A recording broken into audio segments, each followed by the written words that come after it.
다윗 왕국의 부흥을 주옵소서.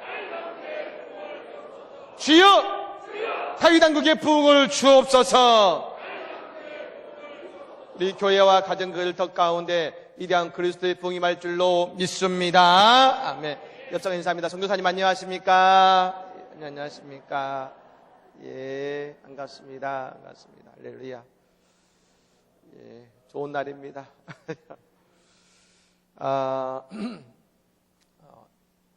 20세기에 접어들어서 이제 특히 신학계에 있어서 대단히 유명한 한 명의 신학자가 나왔습니다. 그가 누구냐면 칼 바르트라는 신학자입니다. 뭐 그런 사람이 있다고 하시면 됩니다. 그분이 대단히 유명한 신학자이셨고 사실은 한 획을 긋는 그 대단히 유명한 신학을 제창하신 분이십니다. 근데 이 칼 바르트 이 신학자는 스위스에서 연구를 했는데 어느 날 이제 미국으로 잠시 강연 때문에 가게 된 것입니다. 워낙 유명하다 보니까 기자들이 나왔습니다.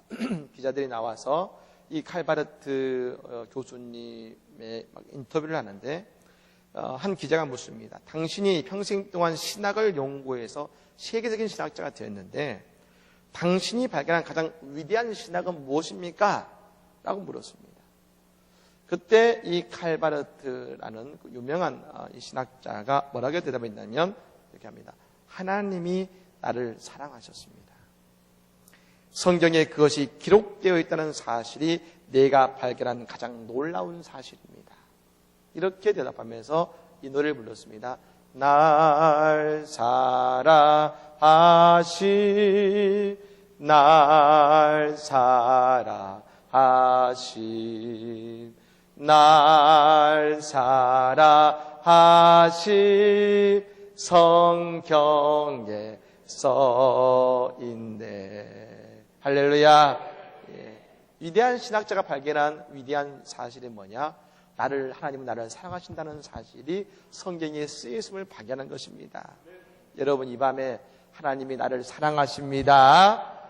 여러분 우리가 그 사실을 깨닫게 될 때에 오늘 내 삶 가운데 하나님의 큰 사랑과 은혜가 샘을 주시는 은혜가 우리 가운데 넘쳐나게 될 줄로 믿습니다. 예. 오늘은 예레미야에 대한 말씀입니다. 예레미야에 대한 말씀. 예레미야 말씀. 특별히 여러분 이 예레미야는 흔히 그 별명이 있습니다. 뭐냐면 눈물의 선지자입니다. 눈물의 선지자. 그가 그렇게 이렇게 눈물의 선지자라고 말할 수밖에 없는 것은 그는 자신의 조국의 멸망을 여러분 예언했던 사람이고 그리고 실제로 이 멸망을 본 사람이 예레미야입니다. 오늘 우리가 나오고 있는 이 사건 이야기 시대 감옥 속에 있었던 이 사건은 언제냐면 BC 587년에 있었던 사건입니다. 그리고 곧바로 있는 586년에 예루살렘 성이 바벨론에게 멸망을 당해서 이제 여러분 이 남왕국 유다는 바벨론에게 완전히 멸망하게 되는 그 안타까움을 경험하게 된 것이죠. 즉 이 마지막 순간까지 이스라엘의 심판과 그 이스라엘의 어떤 하나님의 말씀을 선포했던 사람이 이 예레미야인데 여러분 그 인족의 그 심판을 선포할 때 그 마음이 얼마나 고통스럽겠습니까? 그래서 항상 눈물을 흘리는 눈물의 예언자였다는 것이죠. 그런 어떤 그 예레미야에 대한 말씀을 우리가 나눌 겁니다. 근데 이 당시가 어떠했는가 우리가 잠깐 볼 필요가 있는데 우리가 아시다시피 북왕국 이스라엘은 이미 히스기야 왕 때에 이런 멸망을 당했고 아시리아에 의해서 이제 마지막 남왕국 유다가 남아있는데 이 남왕국 유다는 우리가 아는 것처럼 바벨론에 의해서 이제 멸망이 당하는 것입니다. 그런데 이 남왕국 유다가 그냥 멸망을 당하는 그 시점에 중요한 정치적인 기로점이 있었습니다. 그게 뭐냐면 유다는 어딘가랑 손을 잡아야 되는데 어디랑 손을 잡을까 했는데 이때의 강대국이 두 개가 있었습니다. 어디냐면 이집트가 있었고 그리고 바벨론이 있었습니다. 그러는 것처럼 이집트는 원래부터 그 지역에서 패권이 있고 원래 강대국이었습니다. 그런데 바벨론은 신흥 강대국이었던 것이죠. 그리고 가장 최근에 여러분 가장 기세가 등등한 나라가 바벨론이었던 것입니다. 유다는 지금 두 나라, 여러분 우리가 알다시피 유다는 작은 나라 아닙니까? 원래 여러분 이스라엘이 이 정도 생겼으면 그 가운데 유다는 이 아래 아주 작은 뭐 나라라고 보기 어려울 정도의 그 지역이기 때문에 어떤 강대국을 선택을 해야만 되는 것이죠. 근데 어디를 선택할 것인가 선택할 때 하나님은 뭘 말씀하시냐면 예레미야를 통해서 너희는 바벨론을 선택하라는 말씀하셨습니다. 그런데 여러분 이 유다의 왕인 시드기야는 누구를 선택했냐면 이집트를 선택한 것이죠. 결론적으로 이집트를 선택한 유다를 바벨론의 군대가 쳐들어와서 모두 남아국 유다를 멸망시키는 안타까운 비극을 경험하게 된 것입니다. 바로 그 시기에 바벨론을 선택하는 하나님의 말씀과 더불어서 그들의 죄와 우상을 섬기는 죄와 더불어 그들의 심판을 멸망했던 사람이 바로 이 예레미야이기 때문에 여러분 이 예레미야서는 사실은 이 눈물의 책이고 아픔의 책인 것이죠. 그런데 그 가운데서 하나님께서 주시는 소망과 위로가 있었는데 총 여러분 예레미야는 52장으로 되어 있습니다. 그 가운데 30장부터 33장까지는 뭐냐? 하나님께서 그럼에도 불구하고 심판을 당하고 죄 가운데에서 반드시 심판당할 수밖에 없는 이스라엘이지만 그럼에도 불구하고 그들을 위로하시고 소망을 주시는 부분이 나오는데 그것이 어디냐면 30장부터 33장까지가 나오는 것이죠. 우리가 알고 여러분 이 32장은 딱 중간에 있는 책인 것입니다. 그래서 이것을 뭐라고 하냐면 그 가운데 위로의 책이다. 여러분 우리의 삶이 아무리 여러분 죄가 많고 험하다 할지라도 그러나 그 속에서 하나님의 위로가 여러분 있음을 믿으시기를 바랍니다. 그 위로가 있는 것이죠. 그리고 소망이 있는 것입니다. 자, 여러분 우리가 이 기본적인 예고를 가지고 이제 오늘 말씀을 볼 텐데요. 오늘 말씀은 특별히 이 587년 이제 그 이스라엘 유다가 멸망당하기 직전에 인데 이 예레미야가 자꾸 이 남한국 유다에서 뭡니까? 하나님의 심판을 선포하자 그 왕이 여러분 듣기 싫을 거 아닙니까? 그렇자도 여러분 바벨론에게 멸망당하기 여러분 모르는 불안한 시기에 있고 특별히 있는데 그리고 바벨론이 쳐들어왔는데 자꾸 바벨론이 심판하신다고 여러분 말하니까 듣기 싫으니까 이 왕이 그 뭡니까? 이 예레미야를 왕의 감독, 궁궐 안에 있는 시대 감옥 속에 가두어 버린 것입니다. 근데 그곳에 감옥에 있는데, 근데 그때 어떻게 됩니까? 바벨론이 쳐들어와서 예루살렘을 삥 둘러싸서 포위합니다. 그런데 그때 전쟁터이기 때문에 먹을 것도 없고 있는 돈을 다 써버렸겠지요. 그러자 그의 여러분 사촌인 이 하나멜이 와가지고 부탁을 합니다. 형, 예레미야 형님, 지금 내가 돈이 필요합니다. 근데 내가 지금 돈이 없기 때문에 형님에게 부탁합니다. 내게 있는 땅을 사주십시오. 내 땅을 사주십시오. 부탁합니다. 여러분 생각해 보십시오. 전쟁이 있고 누가 보아도 곧 있으면 여러분 지금 바벨론이 그 읍성을 뺑 포위하고 있는 상태이기 때문에 언제 멸망당할지 모르는 그 상황 속에서 뭐가 필요하겠습니까? 땅이 필요하겠습니까? 아니죠. 여러분 바벨론이 그 땅을 여러분 점령해버리면 이제 소유권이 누구에게 있습니까? 그 땅 문서는 의미가 없어지는 것 아니겠습니까? 돈이 필요합니다. 돈이. 그런데 돈이 필요한 그때 와서 땅을 사라는 겁니다. 이해가 안 되는 이야기시죠. 바로 그때에 예레미야는 그 하나멜의 땅을 사는 것이죠. 왜 그는 예레미야는 그 땅을 샀을까? 우리가 이 말씀 속에서 하나님의 음성을 듣기를 원합니다.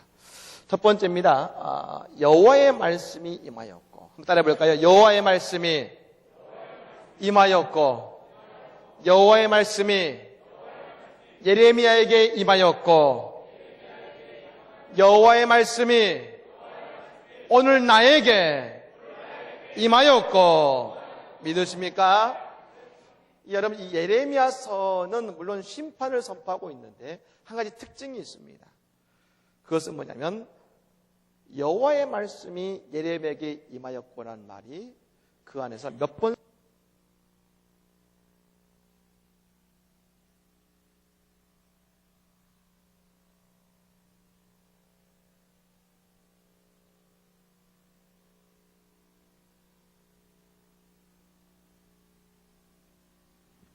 몇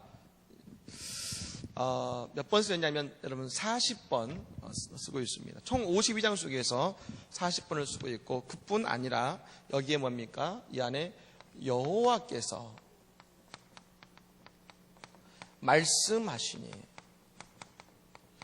이 말은 예레미야 안에서 몇 번 쓰고 있냐면 180번을 쓰고 있습니다. 즉 여러분, 예레미야는 그러므로 뭘 했냐면 그냥 그의 말을 한 번 것이 아니라 그는 그 하나님의 말씀을 처음부터 끝까지 그 말씀을 증거하기 위해서 몸부림을 친 사람이 바로 여러분 예레미야인 것입니다. 그런데 여러분, 그 무엇을 말씀하셨느냐? 첫 번째로 하나님이 말씀하셨는데 뭘 말씀하냐면 첫 번째로 너희는 바벨론을 선택해라. 바벨론을 선택해라. 다시 말씀드리면 그 심판 속에서도 사는 길을 하나님께서는 보여주신 거랍니다. 사는 길을 보여주셨습니다. 너희가 그곳에서도 저 굴욕은 당할지 모르지만 멸망당하지 않는 길을 하나님은 보여주고 계시는 겁니다. 그런데 여러분, 하나님에게 떠나 있는 사람은 하나님이 내게 말씀을 주셔도 다른 길을 선택하고 내가 보기에 좋은 길을 선택합니다. 그게 여러분 이스라엘의 비극인 것이죠. 두 번째는 뭐였습니까? 하나님께서 여러분 뭘 하셨습니까? 심판을 선포하셨습니다. 근데 여러분, 심판을 선포하신 이유는 너희가 잘못했으니까 내가 너희를 무조건 심판하겠다라는 것이 여러분 주가 아니라는 것입니다. 왜 심판을 선포하시느냐? 심판은 뭐라고 하셨냐면 빨간불입니다. 빨간불. 빨간불. 여러분, 어느 가면은 파란불이 켜 있다가 갑자기 빨간불이 깜박깜박깜박거립니다. 그건 뭘 말합니까? 위험시효입니다. 위험시효. 위험이 있기 때문에 위험시효를 깜박깜박 보여주는 것입니다. 왜 하나님께서 예레미야를 통해서 심판을 자꾸 선포하게 하십니까? 지금 이스라엘에 빨간불이 켜졌다는 것을 보여주고 계신 겁니다. 그러니 바른 선택과 이걸 빨리 피해야 된다는 것을 말씀하고 계신 것이죠. 여러분, 바로 이런 것을 그리고 이걸 통해서 뭡니까? 빨간불이 뭡니까? 너희가 어디를 사는 길, 너희가 그 심판에서 벗어나는 길을 선택하라는 겁니다. 그걸 뭔 말하겠습니까? 지금 너희가 하나님을 떠나고 죄 가운데 있고 우상을 섬기니 이제 하나님께 돌아와라 말씀하고 계신 겁니다. 그게 뭐냐면 지금 예레미야를 통해서 말씀하고 계신 것이죠. 그게 뭡니까? 하나님께서 말씀하시니. 우리가 아는 것처럼 여러분 요나가 있습니다. 요나가 있습니다. 요나는 하나님께 말씀을 들었습니다. 어떤 말씀이냐면 이제 내가 니느웨를 심판하겠다. 가서 내가 너희 그 땅을 심판하겠다는 것을 그곳에서 선포하라고 하셨습니다. 여러분, 요나는 가기 싫었습니다. 왜냐하면 민족을 괴롭히는 고통스러운 나라였거든요. 그런데 말씀에 의해서 여러분 어쩔 수 없이 그가 니느웨에 가서 선포했습니다. 하나님께서 이 니느웨의 죄악을 보시고 이 땅을 심판하실 것입니다 라고 여러분 선포했을 때 니느웨가 어떻게 했습니까? 니느웨는 그 왕부터 그 소문을 듣고 옷을 찢고 베옷을 입고 여러분 제 위에 앉아서 회개하면서 그리고 전 니느웨에 있는 모든 사람에게 금식하며 기도하게 만들었다고 했습니다. 그래서 어떻게 했습니까? 하나님은 니느웨를 향한 심판을 거두셨습니다. 니느웨를 향한 심판의 선포가 뭡니까? 너희가 잘못했으니 너희는 내가 심판할 수밖에 없어 라는 말이 아니라 그 말은 뭐냐입니까? 그곳에 주신 빨간불입니다. 빨간불. 그러니 내게 돌아와라. 회개해라. 그러면 어떻게 해요? 내 인생, 내가 너희의 인생에 사는 길을 열어주겠다. 심판하지 않고 너희의 인생을 소망의 길로 인도하겠다. 여러분, 그 말씀하고 계시는 것입니다. 그렇습니다. 사랑하는 여러분, 하나님께서 우리에게 말씀하시는 이유는 뭡니까? 우리의 인생에 사는 길, 소망의 길을 주시기 위해서. 여러분, 근데 우리가 때때로 내가 말씀을 들어도 예배를 드려도 그것에 내 마음에 은혜가 되지 못하고 그 말씀이 나와 상관없게 느껴지는 때가 있을 겁니다. 그게 뭘까요? 내 인생의 빨간불입니다. 내게 말씀하시는데 그 말씀이 안 들립니다. 여러분, 예레미야가 하나님 여호와의 말씀이 임했다고 여러분 계속해서 하나님의 말씀을 선포하지만 이스라엘 사람은 듣지 않았습니다. 왜 하나님의 말씀이 내게 합니까? 지금 내 삶에 필요하기 때문에. 근데 내가 그것이 안 들립니까? 내 인생에 빨간불이 있는 것입니다. 여러분 빨리 돌아오셔서 오늘 주의 말씀이 내 말씀으로 아멘하게 될 때에 오늘 내 삶의 소망과 생명의 길이 열리게 될 줄로 믿습니다. 네, 그렇습니다. 두 번째는 뭐냐? 바로 희망을 삽니다. 한번 따라해 볼까요? 희망을 삽시다. 희망을 삽시다. 여러분 그리스도인의 삶은 뭐냐면 하나님의 메시지인 것입니다. 예레미야가 감옥에 갇혔습니다. 아까 말씀드린 것처럼 지금 갇혀 있는 그때는 이제 불과 학자들만 7, 8개월 후면 그 땅은 이제 바벨론에서 멸망을 당합니다. 이미 바벨론이 그 포를 여러분 포위하고 있습니다. 근데 그때 와가지고 네 밭을 사라고 그의 사촌 동생인 하나멜이 말합니다. 물론 이것은 그 당시에 유대의 법을 따르는 것이긴 합니다만 그러나 사는 결정은 누구에 달린 것입니까? 예레미야에게 달린 것입니다. 안 사도 됩니다. 그리고 솔직히 말하면 살 필요가 없습니다. 왜냐하면 그 땅은 예레미야는 알지 않습니까? 그 땅은 곧 하나님의 심판으로 멸망당할 거니까. 그런데 그때 예레미야가 하는 중요한 한마디가 있습니다. 여러분 8절 말씀입니다. 8절 말씀을 우리 같이 한번 읽겠습니다. 시작. 여호와의 말씀과 같이 나의 숙부 하나멜이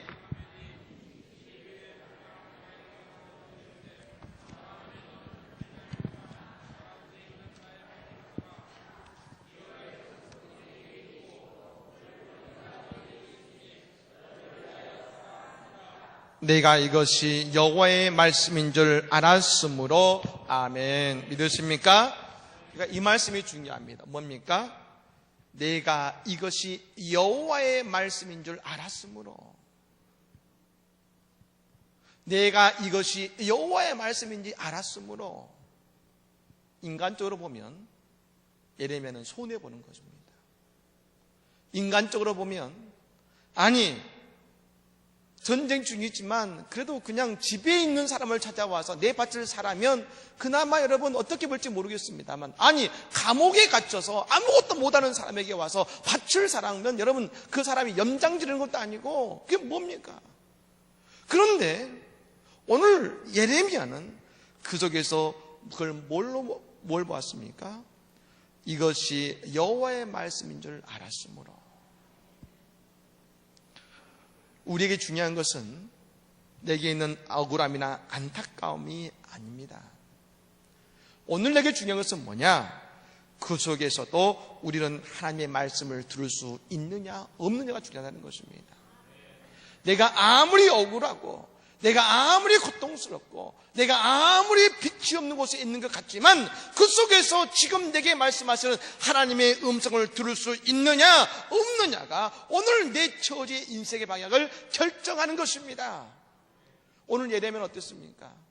인간적으로 보면은 야속할 수 있는데도 불구하고 그것을 여호와의 말씀인 줄 알았으므로.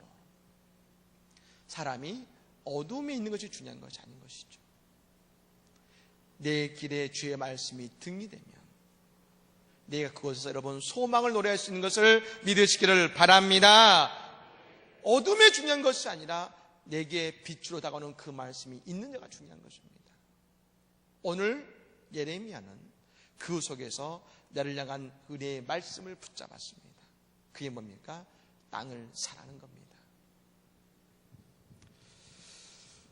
그리고 여러분 이게 중요합니다. 그것이 여호와의 말씀으로 받아들여졌습니다. 그런데 여러분 그것으로 끝나는 것이 아니라 중요한 것은 이 다음에 중요한데 곧 그것이 뭡니까? 그것이 곧 내게 말하는 내게 중요한 내 삶의 행위가 되어야 되고 내 삶의 모습으로 다가와야 한다는 것이죠. 아는 것이 아니라 그것이 오늘 내 삶으로 행해져 한다는 것입니다. 그래서 어떻게 했습니까? 예레미야는 그때 이것이 하나님의 말씀인 줄 안 알고서 그때 그 시위대 안에서 내가 그 땅을 사겠다 말하고 어떻게 사느냐? 여러분 시기는 어디에 있다겠습니까? 궁궐에 있다겠습니다. 궁전에 있었습니다. 즉 궁전에 안에 있는 시위대 그 중심에서 모든 사람이 보는 가운데서 그 하나멜의 그 땅 문서를 그가 서명하고 그 땅 문서를 그가 받는 그 뭡니까? 그 의식을 보던 사람 앞에서 그를 행했다는 것입니다. 왜 그랬을까? 여러분 15절의 말씀입니다. 15절의 말씀을 같이 한번 읽겠습니다. 시작. 만군의 여호와 이스라엘의 하나님께서 이같이 말씀하시니라. 사람이 이 땅에서 집과 밭과 포도를 다시 사게 되리라 하셨다 하니라. 아멘. 예레미야는 지금 오늘 그 밭을 사는 행위를 통해서 뭘 선포하고 있습니까? 그래, 이 땅은 하나님께서 심판하시고 예루살렘에 의해서 멸망당할 수밖에 없을 것이다. 그러나 중요한 건 그것이 끝이 아니라, 그러나 하나님은 오늘 내가 이 밭을 사고 이 밭이 그것으로 끝나는 것이 아니라 나중에 이 땅을 다시 회복케 하실 때 이 땅이 내 땅이 되게 하실 것이다. 하나님은 이 땅을 다시금 회복시켜 주실 것이다. 나는 그 소망을 보고 오늘 땅을 산다. 모든 사람들 앞에서 그는 그 모습을 보이고 있는 것입니다. 뭡니까? 그는 그곳에서 희망을 사고 하나님의 소망을 사고 있는 것입니다. 그러니 이 땅에서 언제 멸망할지 몰라서 눈물 짓고 있을 이스라엘 백성들아, 걱정하지 말고 하나님의 소망의 날을 바라보아라. 그날은 온다. 그것을 그 의식을 통해서 보여주고 있는 것입니다. 여러분, 아브라함이 그랬습니다. 우리가 아는 것처럼 아브라함은 그는 아들을 간절히 원했습니다. 그런데 그 아들은 우리가 아는 것처럼 100세에 이르기까지 얻지 못했습니다. 근데 하나님은 아브라함에게 뭘 주셨느냐? 끊임없이 내가 너에게 아들을 줄 것이고 내가 100세에 내 자손이 하늘의 별처럼 될 것이라고 말씀하셨습니다. 근데 여러분, 그 말씀을 받을 때마다, 여러분 그 소망의 말씀을 받을 때마다 아브라함이 뭘 했느냐? 소망을 사는 행위를 했습니다. 그것이 아브라함이 예배드렸고 아브라함의 제사였다는 것입니다. 아브라함은 그래, 예, 알겠습니다가 아니라 소망을 사는 행위를 갖습니다. 어떻게요? 제단을 쌓고 하나님께 예배를 드립니다. 나는 믿습니다. 하나님께서 내 인생에 아들을 주실 것을 믿습니다. 그런 고백한 것입니다. 사랑하는 여러분, 오늘 내 삶이 여러분 지금 이스라엘처럼 그리고 어렵고 힘든 그 상황 속에 계십니까? 하나님 우리에게 말씀하십니다. 우리에게 사는 길을 보여주십니다. 소망을 주십니다.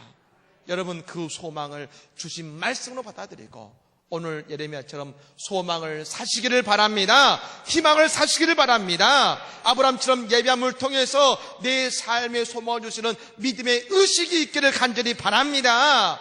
그리고 마침내 하나님은 그 예레미야의 그 땅 증사가 나중에 그 땅에 하나님이 주시는 축복의 문서가 되게 하셨습니다. 하나님은 우리의 삶에도 예레미야와 같은 그 소망이 열매 맺는 복을 우리에게 내려 주실 줄로 믿습니다. 그러므로 오늘 또 우리는 다른 것이 아니라 오직 주의 말씀만을 의지하고 소망을 사는 삶을 살아감을 통해 그 예배함을 통해서 예레미야의 복을 받는 우리 모든 성도가 되시기를 예수 이름으로 간절히 축복합니다. 아멘.